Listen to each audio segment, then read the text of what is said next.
नमस्कार दोस्तों, स्वागत है आप सभी का super coaching IAS by text book में। तो दोस्तों, साउथ चाइना मॉर्निंग पोस्ट में एक न्यूज आया है जिसके मुताबिक ऐसे प्रिडिक्शन है कि अगले 4 साल में इंडिया चाइना को पछाड़ते हुए हर दो में एक आईफोन यानी 50% ऑफ वर्ल्ड के आईफोन्स इंडिया में ही असेंबल होंगे। दोस्तों, बहुत बड़ा न्यूज है ये। दोस्तों, कहीं ना कहीं आप अगर देखें, चाइना से मैन्युफैक्चरिंग की भी डीकपलिंग होनी थी। कुछ वैसे ही जैसे वेस्टर्न इकोनॉमीज एक टाइम में मैन्युफैक्चरिंग पर बेस्ड थे, जैसे जैसे वहां पे वेजेस बढ़ते गए, वहां से मैन्युफैक्चरिंग इंडस्ट्रीज हट के चाइना की तरफ मूव की। और अब चाइना में भी प्रोग्रेस हो रहा है, ग्रोथ हो रहा है, तो मैन्युफैक्चरिंग का डीकपलिंग होना लाजमी था। पर दोस्तों, ये अगले 15 साल में, 20 साल में होना था। वो कहीं ना कहीं शी जिनपिंग के पॉलिसीज के वजह से वो पिछले 2 साल में हो चुका है, और आने वाले 2 साल में भी बहुत तेजी से चाइना से मैन्युफैक्चरिंग डीकपल होने वाली है। तो कहीं ना कहीं शी जिनपिंग ने अपने पैरों पर कुल्हाड़ी मारी है। तो क्या है ये सब कुछ न्यूज, आप देख सकते हैं साउथ चाइना मॉर्निंग पोस्ट में इसको कवर किया गया है। साउथ चाइना मॉर्निंग पोस्ट एक काफी जानी मानी न्यूज पत्रिका है, हांगकांग बेस्ड है, एंड इसको अलीबाबा ग्रुप वैसे ओन करते हैं। लेकिन अनलाइक ग्लोबल टाइम्स, ये कम्युनिस्ट पार्टी ऑफ चाइना की स्पोक्स पर्सन या माउथ पीस नहीं है, तो यहाँ पे थोड़ा इंडिपेंडेंट स्टैंड ये रखते हैं। और यहाँ पे इन्होंने शी जिनपिंग के पॉलिसीज की भी आलोचना की है। तो क्या है ये न्यूज एग्जैक्टली, आइए थोड़ा डेप्थ में देखते हैं। तो न्यूज के मुताबिक इंडिया एक्सपेक्ट कर रहे हैं, दुनिया एक्सपेक्ट कर रही है कि 50% of Apple's iPhone by 2027 India में ही असेंबल होंगे। और ये दोस्तों इस वक्त फ्यूअर देन 5% था, तो उससे बहुत बड़ा जंप आने वाला है।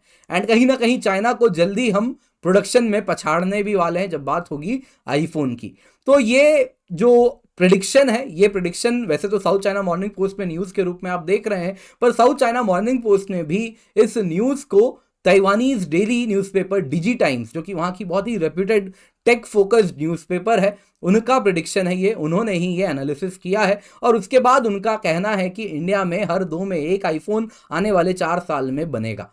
तो जेपी मॉर्गन ने भी कुछ ऐसे ही प्रिडिक्शन किया था, जब उन्होंने कहा था कि इंडिया 2025 तक 25% आईफोन असेंबल करने वाला है। दोस्तों, अगर हम डिजी टाइम्स के प्रिडिक्शन की बात करें तो ये नंबर इसी साल ब्रीच होने वाला है। इंडिया कहा जा रहा है कि 25% of total iPhone production end of 2023 तक करने वाला है, एंड बाय 2025 ये नंबर बढ़ के 40% हो जाएगा। चाइना की बात करें दोस्तों, तो वहां पे 85% ऑफ आईफोन्स ग्लोबली बनते थे लास्ट ईयर तक, लेकिन वो धीरे से, तो नहीं कहूंगा, बहुत तेजी से रादर अपना डोमिनेंट मैन्युफैक्चरिंग हब वाला जो पोजीशन है वो लूज कर रहा है with respect to Apple devices. तो इसके पीछे कारण है कि यूएस चाइना डीकपलिंग मूव्स हो रही है। यूएस अपनी कंपनीज पर दबाव डाल रहा है कि चाइना से डीकपल करें। ये आप कह सकते हैं कि बाइडेन एडमिनिस्ट्रेशन ने काफी सफलतापूर्वक किया है, जो कि ट्रंप नहीं कर पा रहे थे, बाइडेन ने किया है। एंड कोविड के बाद इसको ज्यादा इंपीटस मिला है। और क्यों मिला है? क्योंकि उसमें चाइना खुद जिम्मेदार है। चाइना ने अपने पैर पे कुल्हाड़ी मारी है। खैर, कैसे कुल्हाड़ी मारी है शी जिनपिंग ने, उस पर हम चर्चा करेंगे। पर अभी बात कर लेते हैं, इसी प्रिडिक्शन की बात हो रही है, तो जो बिगेस्ट बेनिफिशियरी हो रहे हैं चाइना से एप्पल निकल रही है, आईफोन दुनिया भर में बनने वाला है, तो उसमें बिगेस्ट बेनिफिशियरी इंडिया और वियतनाम है, जो कि सबसे ज्यादा सप्लाई चेन आप देखिए चाइना से निकलकर इंडिया और वियतनाम की तरफ जा रही है। इंडिया में पहला आईफोन हालांकि 2017 में बन गया था, रादर असेंबल हो गया था। आप देख सकते हैं इस प्रकार का उस आईफोन्स में ऐसा लोगो भी आप देख सकते हैं, ऐसा रहता है, design by apple in California, assembled in India. तो असेंबल्ड इन इंडिया वाले लोगो वाले आईफोन्स आप 2017 ऑनवर्ड्स भारत में देख पा रहे हैं। तो इंडिया में जो फोन असेंबली हो रही है उसमें Taiwan based Foxconn technology group, Foxconn आप सभी नाम सुनते ही हैं, आए दिन सुनते हैं। वैसे इसका जो फॉर्मल नाम है शायद आपको ना मालूम हो, तो बता देता हूं, it is Hon Hai Precision Industry. तो ये सबसे एग्रेसिव एप्पल कॉन्ट्रैक्टर है जो इंडिया पर बेट कर रहा है। बहुत तेजी से इंडिया में ये एक्सपेंशन की ओर मूव कर रहे हैं। इस दिसंबर की ही बात है, यानी पिछले महीने की ही बात है, जब $500 मिलियन का कैश इंजेक्शन इन्होंने इंडिया के, इनकी सब्सिडरी है Foxconn Hon Hai Technology India Mega Development में किया था। यानी इंडिया में बहुत तेजी से अपने एक्सपेंशन ये कर रहे हैं। सिर्फ आईफोन ही नहीं, सिर्फ एप्पल ही नहीं, सैमसंग स्मार्टफोन प्रोडक्शन भी बहुत तेजी से चाइना से मूव आउट कर रहा है। कहा जा रहा है कि अगले 5 साल में सैमसंग स्मार्टफोन प्रोडक्शन चाइना में बंद हो जाएंगे, और वो टोटली वियतनाम और इंडिया पर अपना मेजर रिलायंस मूव करवा देंगे, मेजर शिफ्ट हो जाएगा। वियतनाम में आप देखें तो करीबन 40% सैमसंग फोन्स बनेंगे, और इंडिया में 45% सैमसंग फोन्स बनेंगे बाई 2027, और बाकी के जो 15% बच रहा है वो आप देखें तो अन्य देशों में होगा, और चाइना टोटली ये आउट ऑफ द पिक्चर ले आएंगे। तो दोस्तों ये मूव होना था। कारण बड़ा सिंपल है, चाइना में जैसे जैसे डेवलपमेंट हो रही है, वेज रेट्स हाई हो रहे हैं, मैन्युफैक्चरिंग कहीं ना कहीं डीकपल होनी थी, स्पेशली वो भी फोन असेंबली, जो कि आप अगर देखें तो इसमें जो लेबर कॉस्ट है वो बड़ा इंपॉर्टेंट होता है। तो ये तो एक दिन होना ही था, लेकिन इतनी जल्दी क्यों? जो बात 10 साल 15 साल 20 साल तक में होनी थी वो पिछले 3 साल में क्यों हो गई और आने वाले 2 साल में क्यों होगी और तेजी से? इसके पीछे कारण बड़ा सिंपल है। चाइना ने कोविड के वजह से जो डिसरप्शंस किए हैं, अचानक से लॉकडाउन लगा दिए, जीरो कोविड पॉलिसी कर दी, अचानक से फैक्ट्रीज बंद हो गए, पूरी की पूरी दुनिया की सप्लाई चेन इन्होंने उठा के झकझोर दी। और इसके बाद एप्पल सैमसंग जैसी जो ग्लोबल ब्रांड्स हैं, उनकी जो डिमांड है प्रोडक्ट्स की वो तो वर्ल्ड वाइड बढ़ रही है। वो तुरंत रियलाइज कर रहे हैं कि हमें न्यू सप्लाई चेन्स चाहिए जो इस प्रकार के शॉक्स उनके मैन्युफैक्चरिंग को ना दे। और इस वजह से आप देखें तो ये लोग चाइना से निकलकर इंडिया, वियतनाम जैसी कंट्रीज में जा रहे हैं।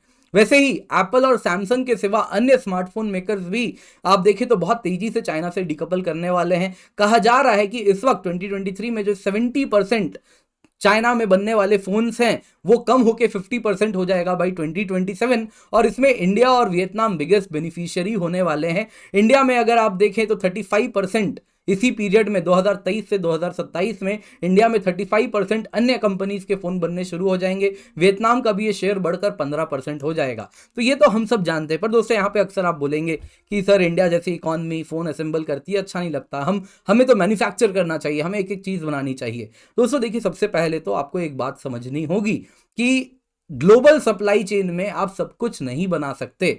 हर जगह की कुछ ना कुछ एक्सपर्टीज होती है। अगर कहीं पे कोई सॉफ्टवेयर डेवलपर्स अच्छे हैं जो प्रोडक्ट डिजाइन कर रहे हैं, कहीं पर डिजाइनर्स बेहतर हैं तो वो प्रोडक्ट डिजाइन करेंगे, कहीं पर एलसीडी कम दाम में क्वालिटी मैन्युफैक्चर हो रही है तो वो करते रहेंगे। ये पूरा का पूरा इकोसिस्टम बनाना आसान नहीं है, मैं नहीं कह रहा इम्पॉसिबल है, लेकिन इंक्रीमेंटल प्रोसेस है। एक स्टेप आएगा तो दूसरा स्टेप अपने आप वो उसको धीरे धीरे खींचने लगेगा। इंडस्ट्रीज एक बार में पूरी की पूरी नई नहीं बनती। एक प्रोडक्ट आता है वो बाकी चीजों को, जो भी सप्लाई चेन में बाकी एस्पेक्ट्स होते हैं, उसको खींचना शुरू करती है। तो आपको ये बात समझना होगा कि आप सोचे कि एक दिन में इंडिया में पूरा मैन्युफैक्चर होना शुरू हो जाए, that is not going to happen. लेकिन एक बार असेंबली शुरू हो गई ना तो अपने आप ये बाकी aspects of the phone industry को भी खींचना शुरू कर देगी। आप देख सकते हैं इंडिया में जो बाकी एस्पेक्ट्स हैं, जैसे सेमीकंडक्टर मैन्युफैक्चरिंग, अब तक हमने सोचा भी नहीं था, लेकिन अब वो तेजी से इंडिया में सेमीकंडक्टर मैन्युफैक्चर होने वाले हैं। वैसे ही कुछ दिनों में आप देखेंगे फोन रिलेटेड बाकी इंडस्ट्रीज भी, जब इंडिया उस प्रकार का इनको मार्केट देगी, क्योंकि फोन बन रहा है, असेंबल हो रहा है, तो उनको एलसीडी पैनल्स चाहिए, उनको मदरबोर्ड चाहिए, उनको प्रोसेसर चाहिए, उनको प्लास्टिक फ्रेम्स चाहिए। तो वो जो मैन्युफैक्चर करता है, अगर उसको इंडिया ऑफर करेगा ल्यूक्रेटिव एडवांटेज, जहां पे लो कॉस्ट लेबर भी है, लैंड भी इजीली अवेलेबल है, वही वर्कफोर्स भी डिसिप्लिन्ड है, वर्कफोर्स भी स्किल्ड है, तो वो अपने आप इंडस्ट्रीज खिंच के आएंगी और बहुत जल्दी आप देखेंगे मेड इन इंडिया फोन्स भी आपको देखने मिलेंगे। But this is an incremental process. बाकी कंप्लीटली किसी भी देश में कोई भी चीज बनना आज के टाइम में ग्लोबली डिस्ट्रीब्यूटेड सप्लाई चेन में उतना आसान नहीं है, ना ही ये इकोनॉमिकली फीजिबल है। तो वो तो कभी नहीं होगा, लेकिन हाँ, काफी पार्ट सब पुल करेगा इंडिया, बाकी parts of the phone manufacturing भी इंडिया की ओर आने वाला है। और चाइना ने जो यहाँ पे अपने पैर पे कुल्हाड़ी मारी है, शॉट इन द फुट जिसको इंग्लिश में कहते हैं, तो वो कहीं ना कहीं इंडिया के लिए बेनिफिशियल रहा है, चाइना का जीरो कोविड पॉलिसी, और इसको हम अच्छे से कहीं ना कहीं कैपिटलाइज करना चाहिए। तो पीएलआई स्कीम जो हमने टाइमली लाए हैं हम, उसका भी फायदा हमें उठता हुआ यहाँ पर क्लियरली दिख रहा है। दोस्तों आज की क्लास पसंद आई होगी तो लाइक जरूर कीजिएगा। टेलीग्राम चैनल है जहां पर आप जुड़ सकते हैं और पीडीएफ भी डाउनलोड कर सकते हैं। इसके सिवा 9th एनिवर्सरी सेल है जिसके अंतर्गत 23,999 रुपए में आपको मिल रही है 1 साल नहीं 16 महीने की सब्सक्रिप्शन। आज आखिरी दिन है, use the coupon code Kinjal, क्योंकि इससे आपको मिलता है 16 महीने के लिए GS course, optional course, subject course, super teachers के कोर्स भी आपको मिल रहे हैं केवल 23,999 रुपए में। तो निश्चिंत होकर आप कूपन कोड किंजल यूज करें for maximum discount. KINJAL is your code. साथ ही साथ आप मुझसे जुड़ सकते हैं, ये टाइम्स पर जो यहाँ पर आपको दिया गया है इसका भी आप जुड़ना बिल्कुल ना भूलें। चैनल को सब्सक्राइब करना बिल्कुल भी ना भूलें।